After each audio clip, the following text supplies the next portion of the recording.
yung sa sobrang galit nila kay Duterte, no, kay Sara.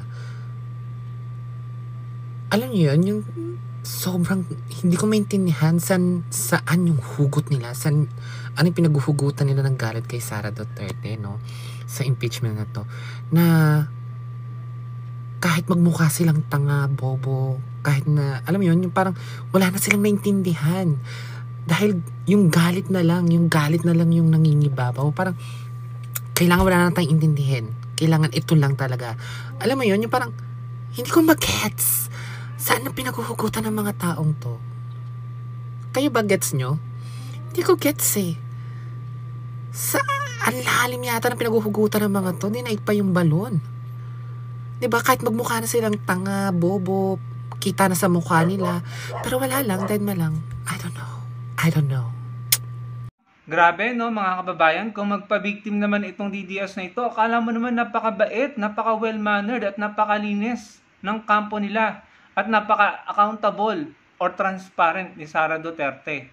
Kung makapagsalita siya, no, nagmumukha na raw ob-ob or syunga yung mga tao dahil daw sa galit kay Sara Duterte, akala mo napaka-perfecto nila, mga kababayan. Yan po yung style ng mga DDS na yun eh.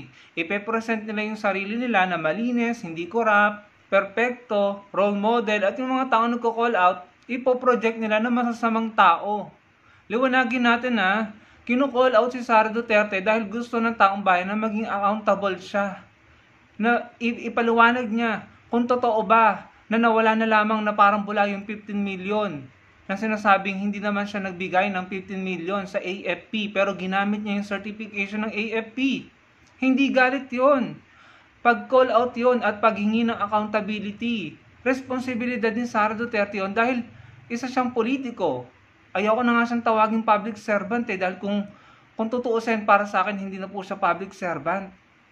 Dahil wala po ako nakitang kaaya-aya sa ginagawa niya. Kung may ginagawa man siyang trabaho niya bilang VP, yun ay ginagawa na lamang niya dahil trabaho niya yun. Pero yung extra mile at saka yung hindi ine-expect ng taong bayan na gagawin niyang mabuti, wala po ako nakikitang ganun. Parang yung mga ginagawa niya ngayon, yung expected lang na gagawin niya. Sinong hindi magagalit or magko-call out kay Sara Duterte? Palagi siyang nasa abroad ng mga nakaraang buwan or mga nakaraang linggo. Kahit may bagyo dito. Sinong hindi magagalit sa kanya?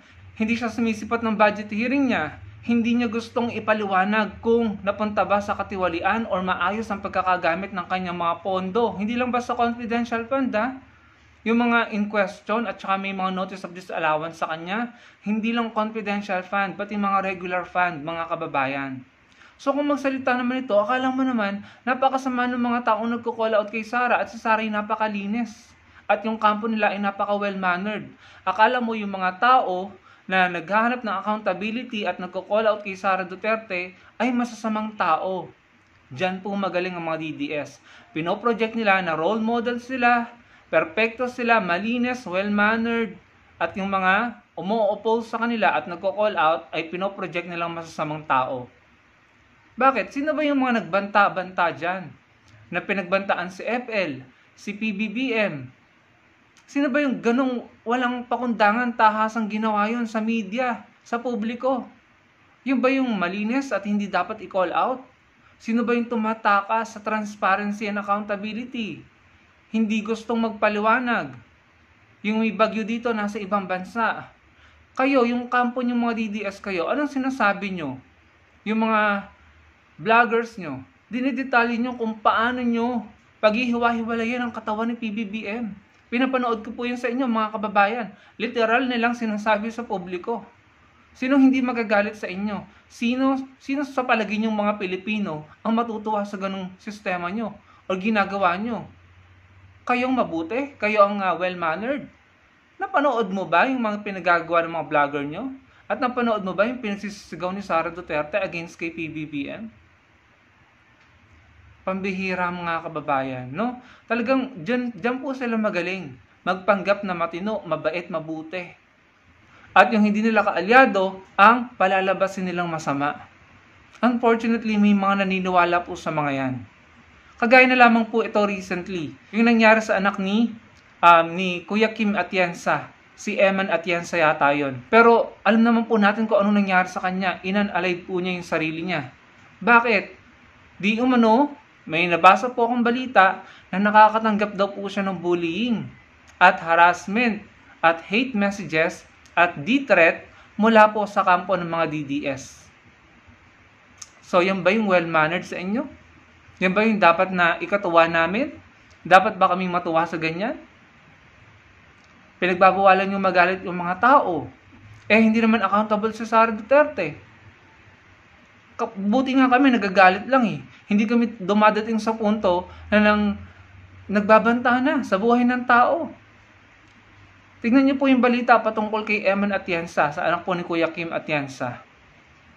Hindi kami dumating sa punto na dinidetalye namin kung anong gagawin namin sa isang tao. Ganun na kayo. Ganun na yung ginagawa niyo ng mga vloggers niyo. Napanood niyo yun, mga kababayan. Dinidetalye kung anong gagawin kay PBBM. At hindi lang yan isang beses nangyari. Madaming beses na. Yung nag-post na may arrow sa ulo ni PBBM. Anong tawag mo doon? Hindi ba galit yon? Mas matindi pa sa galit yon.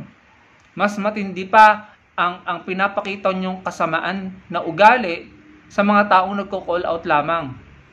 Kaya huwag kang magsalita ng ganyan as if na well-mannered kayo at mabuting tao kayo. At napakalinis nyo. O hindi corrupt or malinis si Sara Duterte, hindi nga siya nagpapaliwanag. Ang dami niyang red flag at notice of disallowances mula sa COA kahit nung mayor pa siya up to maging vice president siya, pero wala tayong napalang paliwanag, mga kababayan. So kung mag-iinarte ka ng ganyan, naaasta kang akala mo ang babait nyo, ang lilinis nyo, at wala kayong katiwalian, abay siguraduhin mo muna na wala nga kayong katiwalian.